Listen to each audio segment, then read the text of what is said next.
परिषद अधिनियम, 1861 का भारत परिषद नियम, भारत परिषद अधिनियम, अधिनियम।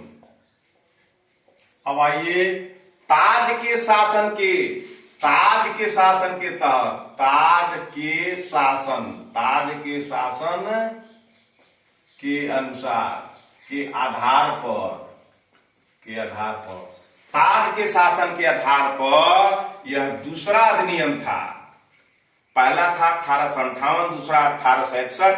यह ताज के शासन के आधार पर था।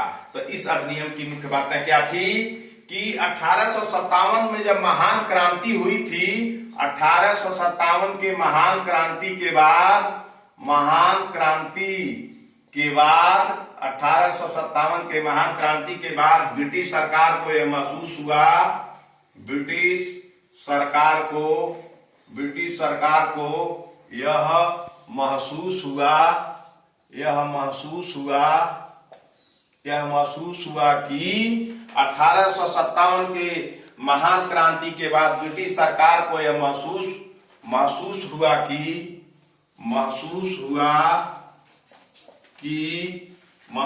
कि बिना भारतीयों के मिलाए, बिना भारतीयों के मिलाए, बिना भारतीयों के मिलाए, बिना भारतीयों के मिलाए भारत पर शासन करना, भारत पर शासन करना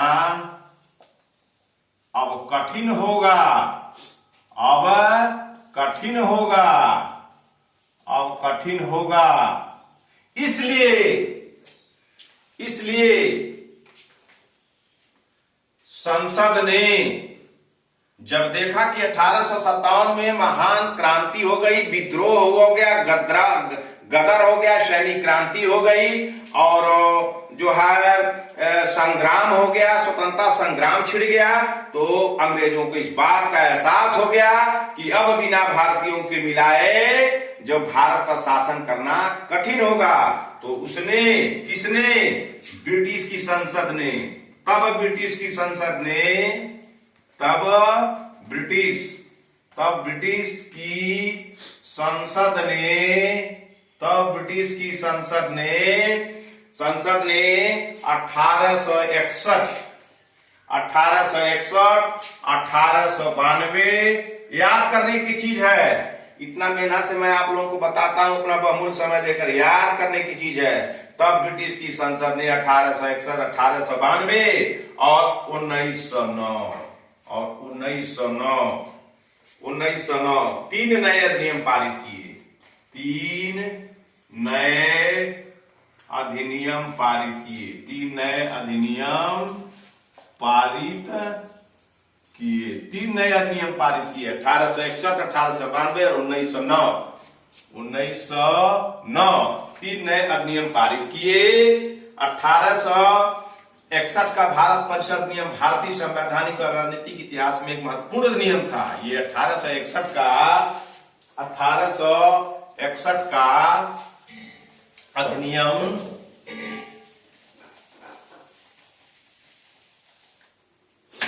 1861 का अधिनियम भारत परिषद अधिनियम, भारत परिषद अधिनियम, भारत परिषद अधिनियम, भारत परिषद अधिनियम, भारत परिषद अधिनियम भारतीय संवैधानिक, भारतीय संवैधानिक, भारतीय संवैधानिक, भारतीय संवैधानिक विकास, भारतीय संवैधानिक विकास और राजनैतिक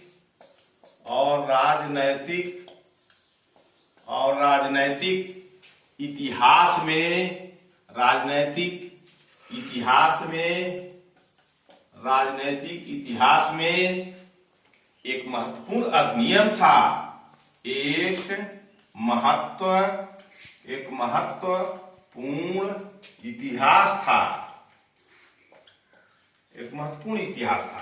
तो ताज के शासन के तहत पहला भारत सरकार अधिनियम 1858 हुआ। ताज के शासन के आधार पर दूसरा अधिनियम भारत परिषद अधिनियम 1861 हुआ।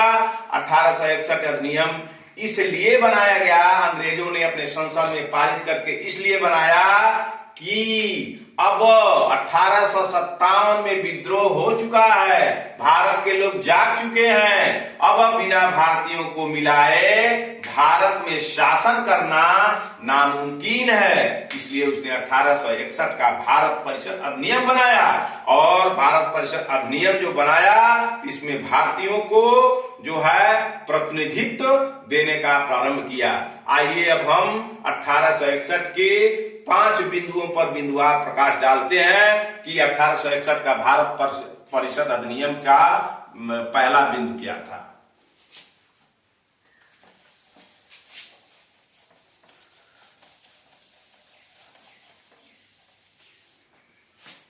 देखिए, आईएएस,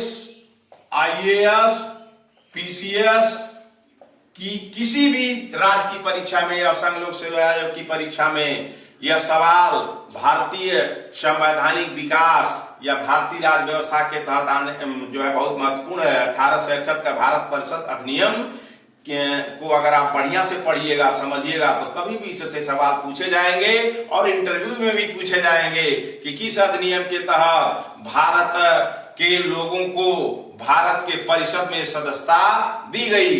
तो आप अगर जाने रहिएगा तब कहिएगा 1800 ताज के शासन के आधार पर 1861 का भारत परिषद अधिनियम के तहत जो है भारतीयों का प्रतिनिधित्व का प्रारंभ हुआ। तो आइए, पहला क्या है, पहला बिंदु क्या था, इसके द्वारा कानून बनाने में भारतीय प्रतिनिधियों को शामिल करने की शुरुआत हुई। 1861 के द्वारा 1861 के द्वारा कानून बनाने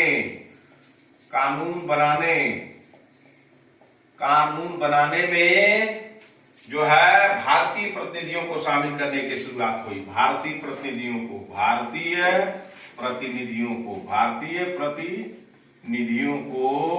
शामिल करने की शुरुआत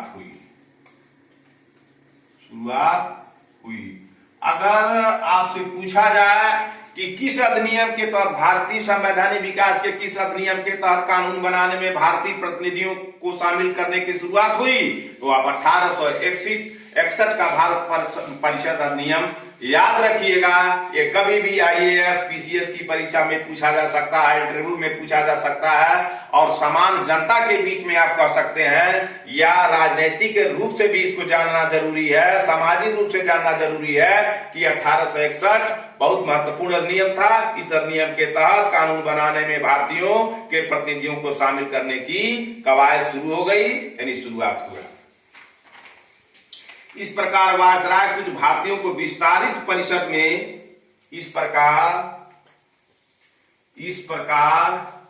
वायसराय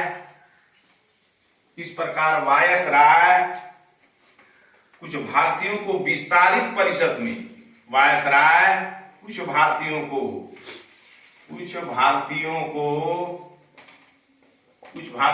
विस्तारित परिषद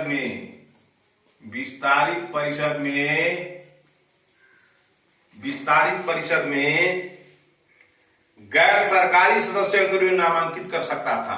परिषद में गैर सरकारी सदस्य के रूप में नामांकित कर सकता था।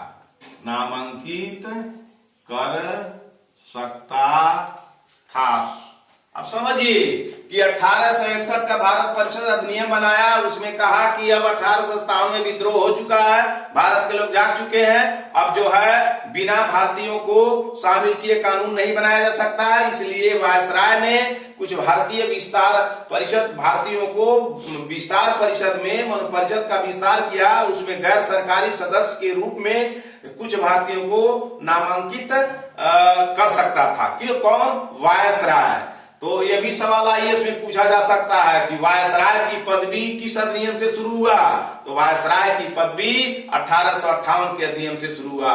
उसके पहले वायसराय नहीं हुआ करते थे, गवर्नर जनरल हुआ करते थे। तो इसलिए आपको यह जानना जरूरी है कि वायसराय की पदवी कब से शुरू हुआ, तो 1858 से शुरू हुआ। 1861 में जो है ये मुख्य बात थी कि इसके द्वारा कानून बनाने में भारतीय प्रतिनिधियों को शामिल किया गया। कुछ भारतीयों को विस्तारित परिषद में गैर सरकारी सदस्य के रूप में नामांकित जो है वायसराय करता था।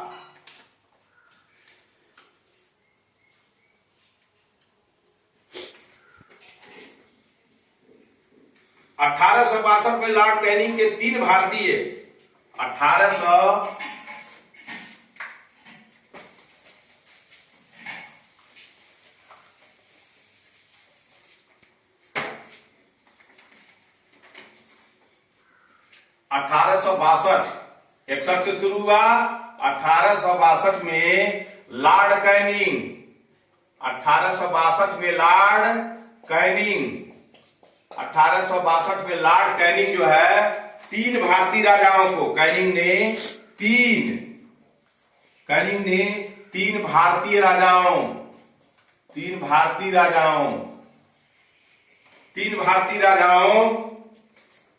नंबर 1 बनारस के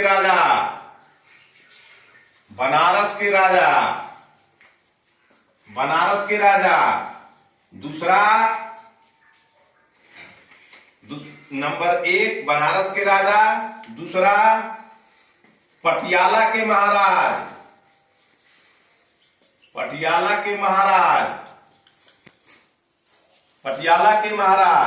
और सर दिनकर राव, तीसरा सर दिनकर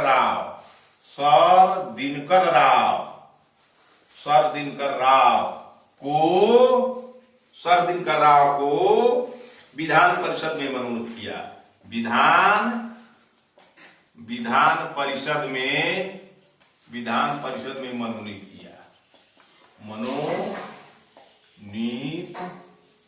किया। ये है 1861 का पहला बिंदु।